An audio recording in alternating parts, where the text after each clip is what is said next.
Municipal Airport today, and an incredible thing's happening. We've got about 12 old Aeronca airplanes. These airplanes were built all the way from 1941. I believe we have one from 1941 clear up to 1956. And I'm with John Rodkey and his son Eric. And John, you flew one of these airplanes, this one behind us, a 1946 Aeronca, all the way from Santa Barbara, California.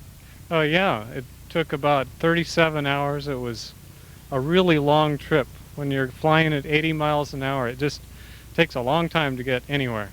Well, John, what possesses a guy to fly a little old airplane like this clear across the United States? Well, I just got my pilot's license 3 years ago, and almost immediately I happened upon this airplane, bought it, and started finding things that were wrong with it, and I needed help, and so I turned to my friends on the internet and started a little chat group or email list for Aeroncas, and it kind of got out of hand. We now have 185 people on it from 12 different countries, and we just have this wonderful time talking about these old tube and fabric, low, slow airplanes. And then they started talking about this fly-in at Middletown that happens every other year, which is where the Aeronca factory is. And I started getting the itch to go, and the guys on the list kind of egged me on to go, and it happened. Well, it's wonderful. And now this is, you know, this is a fun airplane, but this is the kind of airplane that you typically go out and fly locally, not one that you would fly across the United States. It's about an 85-mile-an-hour airplane, 65 horse. As you were coming across country, can you tell us a little bit about the trip and some of your altitudes and maybe ground speeds? Did you have some tailwinds, for instance? Oh yeah, we did have some tailwinds, even though the airplane says it's only going 80 or 85.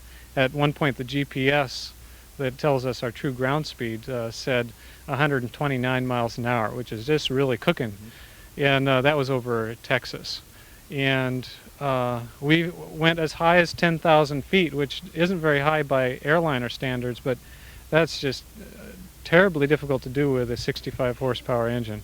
And we got a lot of help from the winds and updrafts. Well, I've been keeping track as you've been coming across the country, and the neat thing is you've been giving us a detailed report on the internet. What a wonderful trip, but you haven't always had the best of weather coming across. Oh no, we haven't. We ran into some mist and rain in New Mexico, but the most significant problem was in Kansas, Garden City, Kansas. We had winds that were up to 50, 52 miles an hour, and when it was coming into land, they were across the runway rather than down the runway, and I had no choice but to land it into the wind in the middle of the grass area between the runways, and put her down okay with just horrendous winds. Couldn't move the airplane without help.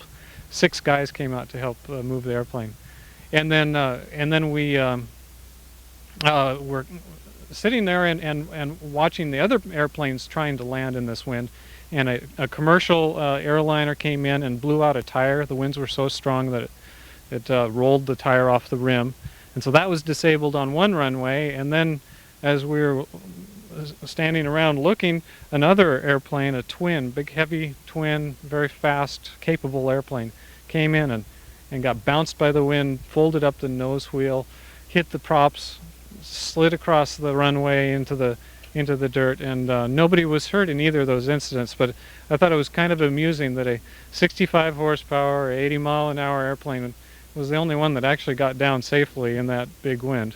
Well, I think that's you need some credit as a pilot also, John. Well, I don't know about that. Really, the plane is very forgiving, except in landing, and landing is kind of tricky. But in this case, if you point it into the wind and you land at 65 miles an hour, well, you're only going 15 miles an hour on the ground with 50 miles of headwind. So You were almost in a hover. I was almost, just set it right down. Well, I own one of these airplanes, and I love these Aeroncas, and I will say, John, you can fly my airplane anytime you want. Well, thanks. I'd find that to be a great honor. Well, what a wonderful experience for your son, Eric. I mean, to get to spend 3 to 4, 5 weeks with your son and go across country. Eric, are you planning on being a pilot someday? Yes.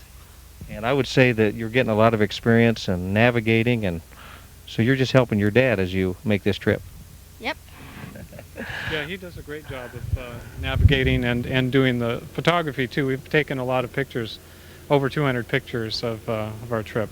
And that's the neat thing. Every day you're putting the pictures out on the internet, so we've been looking at your pictures every day as you come across. It's really an incredible forum. And just tell us a little bit more how that works. For instance, when I get on there, if I put a message out, it immediately just goes out to every member, right? Right. It's just like a mirror. It takes whatever you throw at it and bounces it to all of the people on the list. And sometimes it's a little overwhelming. This morning, for instance, I downloaded messages, and I had 100 messages that had accumulated in 24 hours. That's kind of heavy, but we really enjoy it a lot.